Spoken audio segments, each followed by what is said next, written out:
வணக்கம், நான் Vignesh and welcome back. Saturday morning பார்த்தீங்கன்னா ட்ரம்ப் ஒரு ஸ்டேட்மெண்ட் சொல்லுவாங்க. அந்த ஸ்டேட்மெண்ட்ல ஈரான் இந்த வாழ்நாள்லயே அவங்க ஹிஸ்டரியிலேயே பார்க்க முடியாத ஒரு தாக்குதலை இன்னைக்கு நைட் அவங்க அனுபவிப்பாங்க அப்படின்னு சொல்லி, நாங்களும் இஸ்ரேலும் சேர்ந்து அடிப்போம் அப்படின்னு சொல்லி அந்த ஸ்டேட்மெண்ட்ல அவர் குறிப்பிட்டிருந்தாரு. அவர் குறிப்பிட்ட மாதிரியே இந்த 2 நாளும் பார்த்தீங்கன்னா ரொம்ப ரொம்ப குரூஷியலான நாள். ஈரானுக்கும் சரி, யூஎஸ் இஸ்ரேலுக்கும் சரி. யூஎஸ் இஸ்ரேலும் சேர்ந்து என்ன பண்ணிக்கிறாங்க, ஈரான்ல இருக்கிற 30 ஆயில் ரீஃபைனரிஸ் டீபோர்ட்ஸ் பார்த்தீங்கன்னா அடிச்சிருக்கிறாங்க. இதனால வந்த இம்பாக்டா அங்க ஈரான்ல இருக்கிற கேபிட்டல் டெஹ்ரான் அப்படிங்கிற கேபிட்டல்ல நேத்து பாத்தீங்கன்னா oil rain, crude oil rain பாத்தீங்கன்னா வந்திருக்குது. அதனால எக்கச்சக்கமான மக்கள் பாத்தீங்கன்னா பாதிக்கப்பட்டிருக்கிறாங்க. ஸோ இதெல்லாம் பாத்தீங்கன்னா Israel US side. Iran side என்னன்னு பாத்தீங்கன்னா நேத்து 3rd சுப்ரீம் லீடரா அலி காமினி அவரோட மகனான மொஜதபா காமினி பாத்தீங்கன்னா நேத்து பதவி ஏற்றிருக்கிறாரு. அலி காமினி 28 பிப்ரவரி பாத்தீங்கன்னா யூஎஸும் இஸ்ரேலும் சேர்ந்து அசாசினேட் பண்ணப்பட்டாரு. அதோட ரீசனா நேத்து பாத்தீங்கன்னா இவரு பதவி ஏற்றிருக்கிறாரு. ஸோ இதெல்லாம் பாத்தீங்கன்னா யூஎஸ் இஸ்ரேல் ஈரானுக்கு. இது மூலியமா வேர்ல்டு வைட்ல இருக்கிற நிறைய நாடு பாத்தீங்கன்னா ட்ரபிள் ஆயிட்டு இருக்கு. அதை பத்தி தான் இந்த வீடியோ நம்ம ஒன் பை ஒன்னா பார்க்க போறோம். அதுக்கு முன்னாடி கீழே இருக்கிற சப்ஸ்கிரைப் பண்ணி வச்சுக்கோங்க. அப்பதான் நான் இந்த மாதிரி போடுற வீடியோ எல்லாம் உங்களை ரீச் ஆகும். ஃபர்ஸ்ட் ஆஃப் ஆல் நேத்து என்ன நடந்திருக்குன்னு பாத்தீங்கன்னா, நான் சொன்ன மாதிரி டெஹ்ரான்ல ஆயில் ரெயின் வந்திருக்கு. இந்த ஆயில் ரெயின் மூலியமா அங்க இருக்கிற நிறைய மக்கள் பாத்தீங்கன்னா பாதிக்கப்பட்டிருக்கிறாங்க. அங்க இருக்கிற நிறைய ரெசிடென்சியல் பீப்புள் என்ன சொல்றாங்கன்னா, எங்களால தலைவலிக்குது, ஹெட் ஏக் வருது, அது இல்லாம வாமிட் வருது, தலை சுத்தல் வருது அப்படிங்கிறாங்க. இந்த ஆயில் பாத்தீங்கன்னா ஃபுல்லும் இந்த பில்டிங் மேல பாத்தீங்கன்னா படிஞ்சிருக்குது, அவங்க கார் மேல பாத்தீங்கன்னா படிஞ்சிருக்குது. ஈரான் கவர்மெண்ட் என்ன சொல்றாங்கன்னா, வெளியே எல்லாம் வந்தீங்கன்னா மாஸ்க் போட்டு வாங்க அப்படின்னு சொல்லி ஈரான் கவர்மெண்ட் சொல்லி இருக்கிறாங்க. இருக்கிற ஒன் ஆஃப் த சொசைட்டியான ரெட் கிரசன்ட் சொசைட்டி அவங்களும் பாத்தீங்கன்னா ஈரான் பீப்புளை வார்ன் பண்ணியிருக்காங்க. யாரும் வெளியே வர வேண்டாம், அப்படி வந்தாலும் மாஸ்க் அணிஞ்சிட்டு வாங்க அப்படின்னு சொல்லி அவங்களும் சொல்லி இருக்கிறாங்க. இந்த ஆயில் ரெயின்ல பாத்தீங்கன்னா ரொம்ப டாக்ஸிக்கான காம்பனன்ட் எல்லாம் இருந்திருக்கு. அது என்னென்னு பாத்தீங்கன்னா polycyclic aromatic hydrocarbon, sulphuric di oxide and nitrogen di oxide and carbon di oxide, இந்த மாதிரி நிறைய நம்மளுக்கு நச்சுத்தன்மையான நிறைய கேஸ் பத்தினா அந்த அட்மாஸ்பியர்ல என்ன இருக்கு. இவங்க மிசைல் போட்ட உடனே அந்த க்ரூட் ஆயில் எல்லாம் வேப்பர் ஆகி மேல பேர் கிளவுடா ஃபார்ம் ஆகி ரெயின் வரும்போது அது கூட சேர்ந்து இந்த ஆயிலும் பாத்தீங்கன்னா அங்க நேத்து விழுந்திருக்கு. இதுக்கு மெயினான ரீசன்ஸ் யாருன்னு பாத்தீங்கன்னா இஸ்ரேல் அண்ட் யூஎஸ். இந்த பிளாஸ்ட் அங்க நடத்தினோடனே அங்க இருக்கிற ஃபுல்லும் பாத்தீங்கன்னா பிளாக் ஸ்மோக் இங்க இருந்து பாத்தீங்கன்னா எத்தனையோ ஃபீட் பாத்தீங்கன்னா அதிகமா இருந்திருக்கு. அதுவும் இல்லாம டிகிரி செல்சியஸும் பாத்தீங்கன்னா 500 டிகிரி செல்சியஸ்க்கு மேல ஹீட் பாத்தீங்கன்னா அங்க இருந்திருக்கு அப்படின்னு சொல்லி அங்க இருக்கிற நிறைய ரிப்போர்ட்ஸ் பாத்தீங்கன்னா இன்னைக்கு சொல்லிட்டு இருக்கிறாங்க. நேத்து பாத்தீங்கன்னா இந்த ஒரு ஆயில் ரெயின்னால நடந்துகிட்டு இருக்கு அந்த டெஹ்ரான் அப்படிங்கிற அந்த ஒரு சிட்டில. செகண்ட் விஷயம் என்னன்னா, முஜதபா காமினி அவர்தான் 3rd சுப்ரீம் லீடரா நேத்து ஈரான்ல பாத்தீங்கன்னா முஜதபா காமினி பதவி ஏற்றிருக்கிறாரு. 28 பிப்ரவரி 2026 அன்னைக்கு இஸ்ரேலும் யூஎஸும் சேர்ந்து ஈரான்ல இருக்கிற டெஹ்ரான் இதே கேபிட்டல் சிட்டியில அவங்களோட செகண்ட் சுப்ரீம் லீடரான அகதுல்லா அலி காமினி அவங்க வீட்டுல பாத்தீங்கன்னா மிசைலை லான்ச் பண்ணி அவங்க குடும்பத்தோட அவரை பத்தினா கொலை பண்ணாங்க. அவர் மட்டும் இல்லாம அவர் மகள், மருமகள், அவங்களோட குழந்தை சொல்லி இந்த மாதிரி நிறைய பேர் பாத்தீங்கன்னா இறந்து போயிருக்கிறாங்க.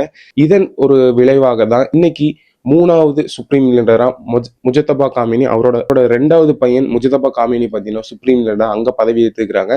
இதை அலகேட் பண்ணது யாருன்னா அங்க இருக்கிற 88 இஸ்லாமிக் குருமார்கள் எல்லாம் சேர்ந்து ஒரு மெஜாரிட்டியான ஓட் பண்ணி அவரை பாத்தீங்கன்னா இன்னைக்கு சுப்ரீம் லீடரா பாத்தீங்கன்னா அவரை பதவி கொடுத்திருக்கிறாங்க.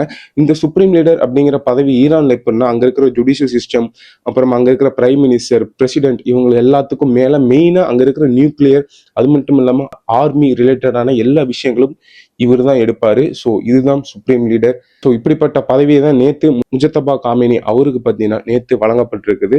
தேர்ட் விஷயமா என்னன்னு பாத்தீங்கன்னா, ஈரான் பாத்தீங்கன்னா சவுதியில இருக்கிற ஒரு ரெசிடென்சியல் ஹவுஸ் மேல தாக்குதல் நடத்தி இருக்கிறதா அங்க இருக்கிற மீடியா பாத்தீங்கன்னா சொல்லியிருக்கிறாங்க. அதுல 2 பேர் பாத்தீங்கன்னா இறந்திருக்கிறாங்க அப்படின்னு சொல்றாங்க.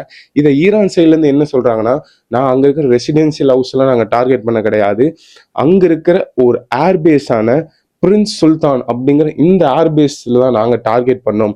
ஏன்னா பாஸ்ட் வீக்ஸ் பாத்தீங்கன்னா இந்த இடத்துல இருந்து நிறைய மிசைல் எங்க ஈரான் மேல யூஎஸ் அடிச்சிருக்காங்க.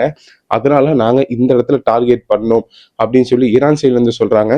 அங்க இருக்கிற நியூஸ் ரிப்போர்ட்டர் சைட்ல இருந்து என்ன சொல்றாங்க, கிடையாது, இங்க இருக்கிற ஒரு ரெசிடென்சியல் ஹவுஸ் மேல அவங்க தாக்குதல் நடத்தி இருக்கிறாங்க. இந்த ரெசிடென்சியல் ஹவுஸ் எப்படின்னா அங்க கிளீனிங்கும் அங்க நிறைய மேனேஜ்மெண்ட் வேலை பார்க்குற இந்த மாதிரி ஒரு ரெசிடென்சியல் ஹவுஸ் மேல தாக்குதல் நடத்தி அங்க இருக்கிற 2 பேர் பாத்தீங்கன்னா இறந்திருக்கிறாங்க அப்படின்னு சொல்லி அங்க இருக்கிற ரிப்போர்ட்டர்ஸ் பாத்தீங்கன்னா நேத்து கிளைம் பண்றாங்க. தேர்ட் விஷயமா என்னன்னு பாத்தீங்கன்னா, இஸ்ரேலும் யூஎஸும் சேர்ந்து சொன்ன மாதிரியே 30 ஆயில் ரீஃபைனரிஸை டார்கெட் பண்ணியிருக்கிறாங்க. அதுல இஸ்ரேல் மேஜரா பண்ண ஒரு 5 டார்கெட்ஸ் என்னென்னா, டென்கோயா ஆயில் ரிஃபைனரி, அண்ட் டச்ரன் ஆயில் ரிஃபைனரி. இதெல்லாம் பார்த்தீங்கன்னா ஆயிலை ரிஃபைன் பண்ற இடம். அதாவது க்ரூட் ஆயில்ல இருந்து பெட்ரோலும் டீசலும் அப்படின்னு சொல்லி நிறைய அதுல இருக்கிற காம்பவுண்ட்லாம் பார்த்தீங்கன்னா பிரிக்கிறது தான் இந்த 2 இடம். இது மட்டும் இல்லாம ஒரு 3 ஸ்டோரேஜ் அண்ட் டிஸ்ட்ரிபியூஷன் இடத்த பார்த்தீங்கன்னா இஸ்ரேல் மெயினா தாக்குதல் நடத்தி இருக்கிறாங்க. ஒன்னு பார்த்தீங்கன்னா அக்தஷி, Karachi and oil production transfer centre in Tehran. இந்த மாதிரி நிறைய இடத்துல பார்த்தீங்கன்னா இஸ்ரேல் பார்த்தீங்கன்னா நேற்று 30 இடத்துல பார்த்தீங்கன்னா டார்கெட் பண்ணிக்கிறாங்க. அதுல மெயின் 5 மேஜரான இடம் பார்த்தீங்கன்னா இதுதான். இது எல்லாமே பார்த்தீங்கன்னா டெஹ்ரான்ல தான் இருக்கு. ஈரானோட பேக் போனே பார்த்தீங்கன்னா அங்க இருக்கிற ஆயில் ரிஃபைனரிஸும் ஆயில் வளம் தான். இப்போ எப்படி இந்தியாவுக்கு ஒரு அக்ரிகல்ச்சரோ அதே மாதிரி ஈரானுக்கு பார்த்தீங்கன்னா அங்க இருக்கிற ஒரு ஆயில் தான், அவங்களோட ஃபுல் பவரே ஆயில் தான். அப்படிப்பட்ட ஆயில் இருக்கிற ரிஃபைனரி தான் பார்த்தீங்கன்னா இஸ்ரேலும் யூஎஸும் சேர்ந்து அடிச்சிருக்கிறாங்க. ஸோ அவங்க கிட்டத்தட்ட 30 டார்கெட்ஸ் பார்த்தீங்கன்னா டார்கெட் பண்ணியிருக்கிறாங்க இஸ்ரேல். ஆனால் மெயினாக பார்த்தீங்கன்னா 5 டார்கெட்டை நேற்று ஹிட் பண்ணி வச்சிருக்கிறாங்க. இதை பார்த்த யூஎஸ் என்ன சொல்லியிருக்காங்கன்னா இது ரொம்ப தப்பு, நீங்க 30 டார்கெட்ஸ் பார்த்தீங்கன்னா நேற்று ஒரே நாளா அடிச்சிருக்க கூடாது, இது வந்து ஒரு ராங் அப்படின்னு சொல்லி நேற்று யூஎஸ் தரப்புல இருந்து இஸ்ரேலை பார்த்து சொல்லப்பட்டிருக்குது. ஸோ இந்த மாதிரி நிறைய ஈரானும் அந்த மிடில் ஈஸ்ட்ல பார்த்தீங்கன்னா இந்த மாதிரி நிறைய ஆயில் ரீஃபைனரிஸ்க்காக தான் இவ்வளோ போரும் பார்த்தீங்கன்னா போயிட்டு இருக்கு. இதன் விளைவா இன்னைக்கு க்ரூட் ஆயிலோட ஒரு பேரல் ரேட் என்னன்னா $100 மேலேயே தாண்டி போயிட்டு இருக்குது. அங்க இருக்கிற நிறைய ஆய்வாளர்கள் என்ன சொல்றாங்கன்னா இது $100 தாண்டி இன்னும் $110 கூட போகலாம் அப்படின்னு சொல்லி அங்க இருக்கிற நிறைய பேர் சொல்றாங்க. இன்னைக்கு பேரல் ரேட் பார்த்தீங்கன்னா $100.